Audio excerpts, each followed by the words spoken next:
So I'm Linda Clare. I'm a researcher at University of Exeter, and my main focus is understanding how we can help people to live well with dementia. And I'm talking today to Wendy Mitchell, who I'll ask to introduce herself now. Yeah, I'm Wendy Mitchell. I was diagnosed 31st of July 2014 with mixed dementia. I might not have much of a short-term memory, but that's one date I'll never forget. And Wendy, I know you've made a lot of difference to people with dementia by writing and talking about your experiences, which has been really important. So thank you for that. And it's great to be talking to you today to hopefully further that a bit more. What I was really interested to talk to you about was the experience of people with dementia who live on their own. And it's something that I know you've written about, but I'm also very interested in, because often it frustrates me, there's an assumption that there's a carer on tap, or a carer, someone there. And even in research, sometimes people are excluded if they don't have a carer there.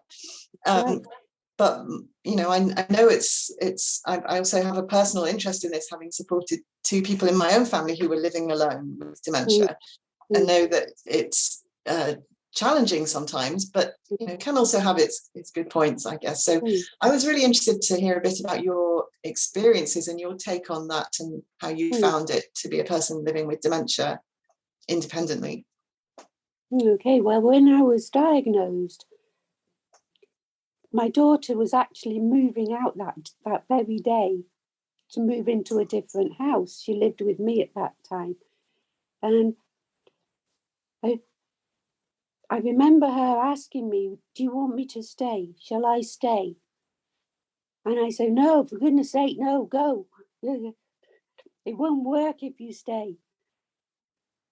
And we've realised since, hindsight's a wonderful thing, but we've realised since that it would have been that big mistake if she'd have stayed with me. Because living alone means you have to find a way, or you can no longer live alone. And it makes you more, I believe it makes you more resilient and more independent than if you're with a partner. I've seen so many couples, and for the kindest of reasons, as soon as you're diagnosed with dementia, people start doing things for you. And it's human nature. They want to protect you. They want to wrap you in cotton wool and care for you. But kindness can be the totally wrong way for people with dementia. I remember right at the very beginning, my daughters suddenly started putting on my coat for the kindest of reasons. And I found that when I was on my own, I was starting to struggle to put on my own coat. Yeah. And I said to them, if you continue to put on my coat, I'm going to have to message you every time I want to leave the house for you to come to my house and put on my coat. Yeah. And they stopped immediately. Yeah, because that wouldn't have worked. They both work full time. That wouldn't have worked. Yeah. It was that point that they realised how she had to let go of her fear. Yeah. She had to let go of the fear of what if? Yeah. What if I let mum do this? What if I let mum do that? And actually, you could say that for anybody. What if I let my daughters cross the road? What if I let my daughters drive a car? It's exactly the same thing. And you have to find ways to make both parties feel comfortable. And the best example I can give of that is I hadn't realised at all that my daughter's worried about me travelling alone. It had never occurred to me because I knew I was all right. I might get in a pickle sometimes, but I always got there, I always got back. But once they told me they worried about that, then we had to find a way. And our way was for them to track me. So it made them feel comfortable in that they could see me all the time, even though it was virtually. And it actually made me feel comfortable because if I got in a pickle, I knew I could ask them and say, where the hell am I? So, it's a two-way process, is dementia. It's not all about us, even when we live alone. It's about the people around us as well, the neighbourhood, everybody we come into contact with all has a part to play. Yeah, absolutely. So Wendy, what would you, I think that's really important, isn't it? And you've talked about, your daughters needing to have some reassurance, and that also helped you to feel safe, but at the same time you needed to have your independence and be free to go out and do the things you want to. And I think that's something that a lot of people struggle with, but you've obviously been able to work that out really well with your daughters. And I imagine that for some people it might be harder. So if you were diagnosed with dementia and your family weren't understanding this, what advice would you give to somebody in that situation, do you think? The best advice we've learned is to talk. No matter how hard it is, no matter how uncomfortable you find it, talking is the only way you can find out what I'm struggling with, but also what you're struggling to understand. Again, a two-way process. If we hadn't have talked, we wouldn't have known any of this. And we were. I'm not saying that we never talked before dementia, but families are so busy. You're so busy running your own life and with work and everything like that, that you only come together once in a while. But dementia just slows the whole world down, and it teaches you that time is a very precious thing. And if you don't talk, then time soon escapes you, and you've lost that moment to discover how each other's feeling. I think that's really important, isn't it? And it's talking and listening and being able to be open. But it's also challenging where as you say, families are on different timescales. As you say, your daughters, if they're working full time, I was in this position as well, working full time, being very busy, and it's challenging to be able to take that time and really reflect on what that's like, and to listen. And I still think now, some years later, I wish I could have understood better at the time. People often say that to me, if only, but you did your best at the time. We all do our best at the time. And, your daughters were doing the best when they tried to put your coat on, as they saw it, weren't they? Yeah. And it's important to realise that that's what people are generally doing on the whole, but it's how to have those conversations that bring you to the point where it works well for everyone. And it's how to have those conversations that make the quality of life better and make their role less stressful.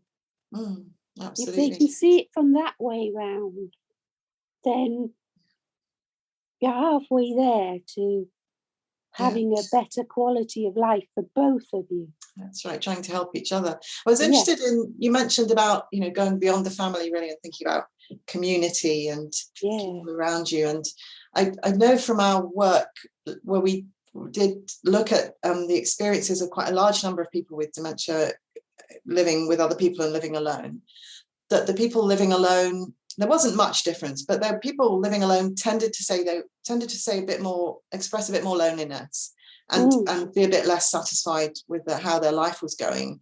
And so I was thinking about some of the other things that might be important around you if you're living alone, and what your experience was there. Well, the community is the biggest thing for any of us, what's around us.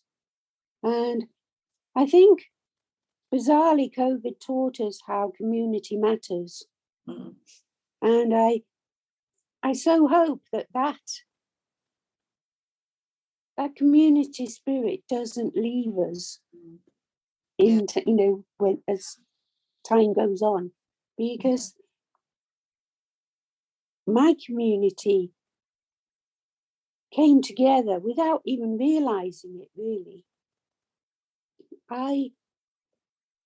At the beginning of COVID, I was totally lost living alone. I just didn't know what my purpose was anymore. I was very low at the beginning. And so I knew I had to find a new purpose that didn't involve traveling, didn't involve all the things I used to do. And I happened to have bought a camera. And I went out every single day walking around my village, which I still do every single day, walking around my village and taking photos. And I discovered that my village had a Facebook page. So I would post my pictures on the Facebook page. And the comments I got back from people that were isolated saying, it's so lovely to see what's happening in the village when I can't get out. And those people at the time didn't know I had dementia. They knew me as Wendy, the camera lady, which was so wonderful. And it's only since all the initial lockdown that everyone's begun to realise that actually I have dementia. And the kindness, but in just a thoughtful way, has been overwhelming. People just stopping to chat more in the street. People just saying, oh, I'm popping into town. Do you want anything? Just little things like that. All because I posted photos on the Facebook page. People worry now if what's happened to me if I don't post pictures. So it's had the opposite effect. Now you've got to go and do. Yeah. So, but it's finding that way into your community to say, I'm here, don't forget me. That's right. That's different. I might need help sometimes. And it can be a very, very wonderful thing, not only for people with dementia, but just for anybody alone. Community is so, so powerful. And what about, I think that's an amazing, lovely way of reaching out and becoming known in your community. And it's obviously some people find that hard. Yes. I wonder if you had any tips for people that might find it difficult to reach out. Well, don't focus on your dementia. If I'd have just come out in the beginning and said, oh, I've got dementia, I need all your help, I need people to look out for me, then people would have backed off. It wouldn't have worked in the same way. Whereas, if you like baking, take a cake around to your neighbour. Look out for, like we would have a village fair or something. Take a cake as a contribution.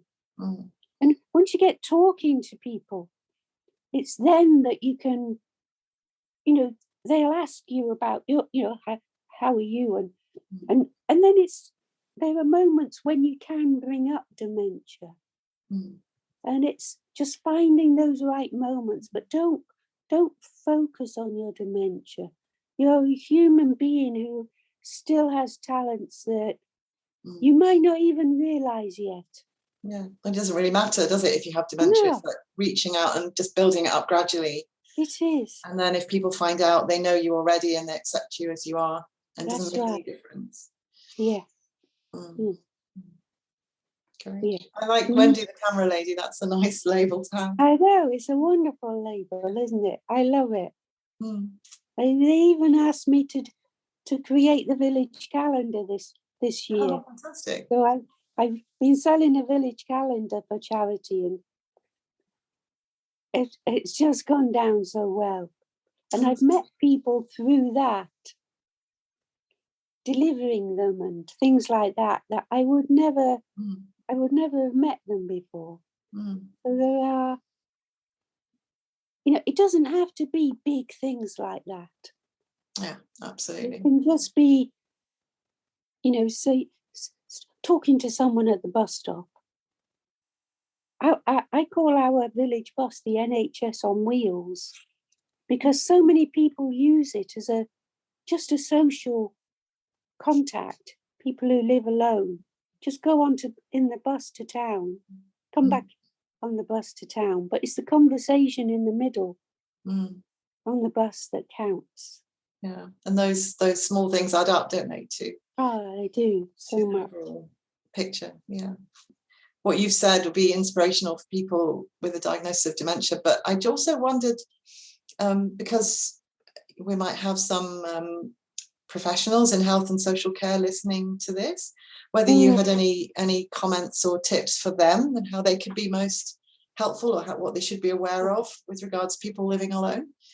Oh, yes. So how long have we got? Well, take this morning, for example, my appointment with my doctor. Now, that could be many people find that very stressful and come out none the wiser because they can't remember what's been said. But my GP now, because I've had that conversation with her that she can help me make this better, I always take my notebook. And because I have trouble writing, she writes every single thing down that she's telling me. So I don't have to rely on my daughters to be with me. And it makes me feel more in control of my health if they're not with me. Yeah, of course.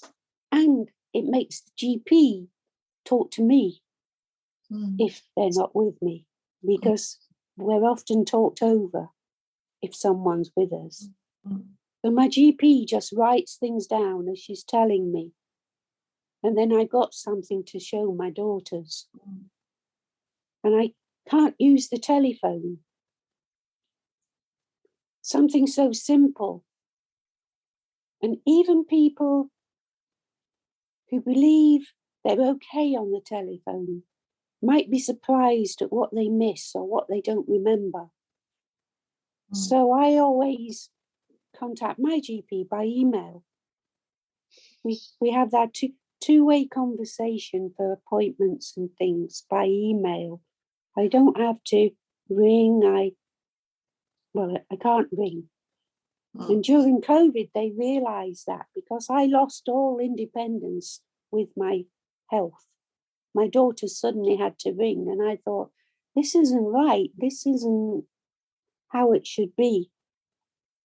And so, again, I had a conversation with the practice. And, people are often willing to help if they know the problem. It's if you moan once you've gone, if you moan to your partner or friends, if you don't moan to the right people, they can't put it right. Yeah.